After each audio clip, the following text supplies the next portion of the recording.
And thanks for getting everybody here together today. Really appreciate all the insight from thought leaders in the industry, as well as I'm sure there's a lot of people learning and applying uh, all these insights to different problems, different industries all around the world. So thanks for getting this group together. When we're talking about data intensive applications, that means a lot of different things to different people. But when I'm talking about it, I don't necessarily mean big data where you're getting into petabytes, terabytes of data. It could also be throughput when you're starting to run into scaling problems. So that may be CPU memory thrashing, data intensive. That may be maybe IOPS, where you're hitting limits and quota on disk. It could also be throughput issues with queue systems like Kafka or RabbitMQ, or as you could imagine, data intensive could also mean total volume, where you're running into terabytes, petabytes of information. So it's not just limited to what people consider big data, but when you're dealing with lots of stuff. And I always go back to the example on when I talk to new developers or even sometimes even senior developers on Reddit. I go to a couple different subreddits and talk about Node.js and Spring Boot and talk about Kafka and Postgres and Elasticsearch and give some architectural advice there. They always start with, oh, well, I'm going to have millions of rows and I need to know what type of database to use for the best use case. Can I use Kafka? Can I use Elasticsearch? It always comes back to, all right, well, let's do some quick math and figure out how much data are we actually talking about. And it's funny that people don't realize 100,000 or a million rows seems like a lot of data, but when you do the math, maybe it comes out to, I don't know, 12 megabytes of data if you have small rows or small events in your eventing system. So be considerate and pick the right tools. Sometimes keeping it in memory and moving quickly, picking the path of least resistance is the easiest way. So I always like to go back and do the math to figure out how much actual data we're talking about. And when we talk about running into limits, so data intensive, when are you going to start dealing with scaling? I like to think about events per second or events per day. And it usually gets down to when you start talking about events per millisecond from an IOPS perspective, or when you're talking about terabytes, petabytes of information that you're dealing with scaling. And Ron, I don't know how great you are at math, but if something happens a billion times per day, people sometimes get surprised and think a billion times per day, I don't know, that seems doable, not too bad. But they don't realize there's only 86,400 seconds per day.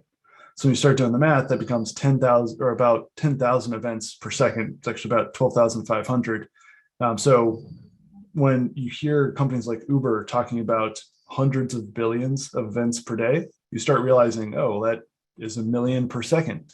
That's an interesting threshold to get to as you start pushing the limits. So when I'm talking about data intensive, you may or may not be running into these types of scaling limits, quota issues, but these are the types of problems that hopefully someday you aspire to have or you're experiencing today right now. So my two favorite things in the world. This is a picture of my second favorite. My favorite, I don't know if anybody's been to my favorite website, but it's localhost 8080. I don't know, developers on anybody else? If you've never seen it before, you should check it out. But this is my second favorite picture of my second favorite thing in the world, graphs that go up and to the right. This particular one is going to describe complexity versus design consideration. So as you can imagine, the more things you consider when talking about application space, and we've heard a lot of the pain points that other speakers today have addressed. So stateless applications, security, networking, deployments, managing containers at scale. The more things you start considering, it just adds more dimensions to the complexity. So what I tried to do is break it down to a couple different levels from an architectural perspective, considerations that you should have as you plan out or evaluate your application platform. The first one, thinking about application architecture. This is an application architect. You're probably thinking about tech stack. What are the right tools to get the job done? How do we ensure that it can solve the problem in a simple easy way without too many tweaks, complexity, configuration, customization. From a security and monitoring perspective, obviously, hopefully you're thinking about how do I not go out of business with security breaches? And then monitoring, how do I actually know what's going on? How do I know when users are clicking the button? How do I know when users are signing up? So this is application level use case monitoring, metrics and monitoring. If you go a step deeper, the application's looking at how do I get it working and how do I know that it's working?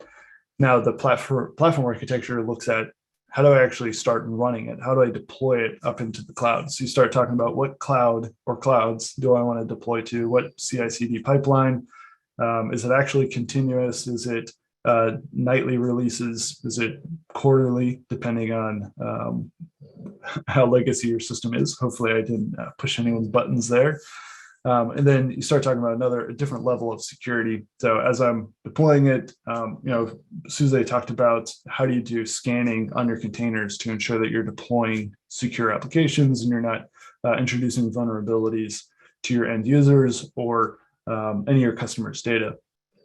And then monitoring, again, this is a slightly different perspective, not that it's working, but how do I know in that server that I deployed it to or that pod is going to explode? When's it going to start smoking and catch on fire? And then the last level of cloud architecture is this is where all your TLAs, your three-letter acronyms, get introduced. So SLIs, SLOs, what are your recovery times, the disaster recovery and recovery time objectives? If something goes wrong, how are you going to fix it? What's the plan to recover data if there's data loss? So backups, or it may even be from a security perspective, how do you ensure that you have the latest and greatest cloud native security practices in place? Tracing and observability becomes much more important. In data governance, most companies today have more data than they know what to do with. And that's unfortunate because the data that you have can be very valuable if you get it into the right hands, whether that's into the hands of the customer in the right format, or if it's even to internal teams, giving them secure access to that and an easy interface to explore that. So data governance is an extremely difficult but popular problem that's being tackled in enterprise today. And these are the slightly different levels if you break it up. And you may be in a small company where you're wearing all three of these hats. You may be at a larger company where this is broken down into multiple departments and teams and surfaced up to a Center for Cloud Excellence type group that gives advice or guidance on each of these areas. But if we take a look at applying this to an actual use case or a couple of use cases, here are some somewhat generic but actual real use cases that we've worked with our customers, Aiven's customers. This Aiven logo is here just because we provide databases, and hey, here these reference architectures have databases, but you can replace it with anything. So say this is RDS, say this is running on GCP or Azure, or even Kubernetes self-managed pods. You can replace the database side with anything. But when we're talking about these pictures, make it work. If you think back, that's the application level of concerns. So application architecture, usually you're tweaking code, you're twiddling the bits to get stuff to actually work, and you're deploying locally. So again, my favorite website in the world, localhost 8080. Please go visit it. If you're getting those working, you probably have some way to deploy MySQL. You either have it installed in your dev box or Docker Compose, for example, or Minikube. You're running it somewhere locally. As you step up a level and you start talking about deploying it into the cloud, let's say that you need MySQL running somewhere. This is where you start having to make the design decisions and weigh the pros and cons of using a managed service provider versus self-managed. Do you deploy it onto EC2 compute in AWS? Do you deploy it to a pod running Kubernetes? Is it small? Is it large? Sean talked about stateless versus stateful. There's a lot of considerations to take into place when deciding where to deploy. And and those are not always the easiest, and the answer now is not always the best answer in the future. The next level up, making it scale. So when you start thinking about all the 3-letter acronyms, what does a minute of downtime mean to your company? So if these services go down, if Cloud SQL goes down, or you're running MySQL on compute, or you're running it in a pod, if it goes down for 1 minute, 10 minutes, an hour, what does that mean to you? And that's where you start backing out the SLAs, the service level agreements, to your end users, and you start calculating that out based on underlying components. So this is where technology choices and where and how to deploy things and monitor them and scale them and put all of the latest and greatest cloud native best practices like multi-region or multi-AZ read replicas, or automated backups, encrypted backups, or automated failovers and promotions, database promotions. A lot of that's built into Kubernetes, but when you get into the database world, there's very different offerings of if you're managing it yourself, a DIY type database, or if you're leveraging a cloud provider like AWS, RDS, or Cloud SQL, or if you're using a managed service provider. The power that open source can provide is not just a community that's contributing to a code base to solve lots of different problems, because there's going to be large companies, small companies, all contributing back to a tool which becomes really good at solving a particular type of problem. And then all of the different contributors are going to start adding edge cases all around. So you're going to start building up the value of that solution. That's not the only valuable part about it. I always talk to my customers, and when I was a platform architect previously, I always went back to the Stack Overflow test. When something goes wrong, when you see an error message, can you look it up on the internet? Or do you have to go ping Joe Schmo that sits in the back corner that built this internal tool 6 years ago? Do you have to go ask him how to solve it? So there's a lot of value to being able to hire and build a team that already has pre-existing experience with the tooling that you're using. So whether that's open source databases, if it's running on an application framework, so Spring Boot, Node.js, Django running in Python, there are a lot of developers that have experience with those frameworks. They can go hire, bring in, and they can be immediately effective.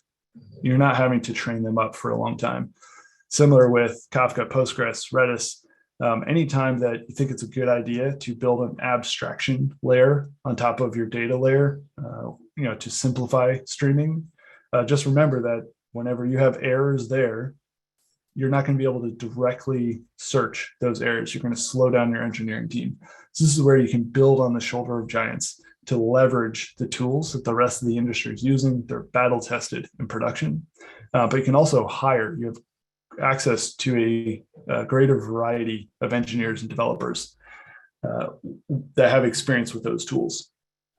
So going beyond the tech stack, so not just the tools or the databases, the technologies, the frameworks themselves, but the ecosystem around that. So when you start talking about deployments or metrics or monitoring, or even additional integrations, you want to make sure that whatever tooling you're currently using has built-in support with that type of tech stack. So if you're looking at Kafka, for example, you want to make sure that if you're using Datadog or using New Relic or using Prometheus or using another type of metrics monitoring integration, you're not having to do a bunch of crazy customization work to get metrics from a new tool into your system. Make sure that all your tools play nicely together. Same sort of perspective of Terraform. If you're deploying services, repeatable, reliable deployments. It's defined by code, and it can check the state of the world to ensure that what you want to be running is actually running. Kubernetes is a great way to do that, again, with defining the state of the world, what application set you want running, but then you can also leverage Kubernetes operators to define what other services do I want to integrate with to add value to my running applications. So again, stand on the shoulder of giants, pick the tools so that you're not only solving your problems, but you're also able to build your team. If you have your own custom CI/CD pipeline or Jenkins extension that you've built up, think about, again, the Stack Overflow test. When there's a problem, where are you going to go to help solve that? So this is a lot of talking about problems and not necessarily offering a lot of solutions, but bringing up a lot of topics that you should think about as you're starting to scale your business, starting to scale your application and deal with data-intensive applications. At some point, you need to take a step back and probably do this regularly, but define your shared responsibility matrix. So take a look at, and this is definitely not exhaustive, of what type of architectures you should consider, or what items within each of those buckets that you should consider. But think about, who are you paying to think about these problems? If there's no one on your staff that's thinking about security from an application perspective, how important is that to you? And is there a partner that can help out with that? Or is there a vendor that should be thinking about those? What I've done here is taken my list from before, and I've colored everything red where Aiven, as an example, can help out. So if you take this exact same list and go talk about, say, these are important to me, go talk to AWS. What are your offerings? How do you help me with this? It may be your tech stack becomes serverless applications, and you have built-in security with IAM rules, and then AWS may be able to help with a different part of the stack or help with more or less of these things. But make sure that you define what's important to you, put them in buckets, and have a responsibilities matrix of, I'm paying someone on my staff to think about this, and I'm paying a vendor to think about that, or I'm paying for a tool that solves this problem for me. That's the really important message here, is it doesn't matter who is thinking about it, just make sure that you have all your bases covered. So Aiven is a database as a service company, but we've built it up more into a data platform. I talked about the open source tooling, Elasticsearch, Postgres, Kafka. Take that and start talking about the ecosystem of tooling around that. How do you take a legacy Postgres database and do change data capture and start streaming events out of it into Kafka, and then leverage Kafka Connect to sync into your data lake in Snowflake, for example. All of that is possible to do extremely easily across multiple clouds, across multiple regions. Aiven handles the complex portion of cloud native for stateful applications. So I know this is a conference about application level, but at some point you really have to start thinking about what tools are you using and who are you paying to think about the difficult problems of running stateful or stateless workloads in the cloud. If you ever want to chat about anything, or you want to talk about graphs that go up and to the right, I love big numbers and would love to hear from you. My email address at the bottom, david@aiven.io. We also have a free trial, so if you want to sign up and just deploy a few things and see what the offering, what Aiven has to offer, there's $300 free trial. Sign up and reach out to me or my team if you have any questions. Ron, again, I really appreciate you having us. If there's any questions, I'll stick around and keep an eye on the chat. Thank you.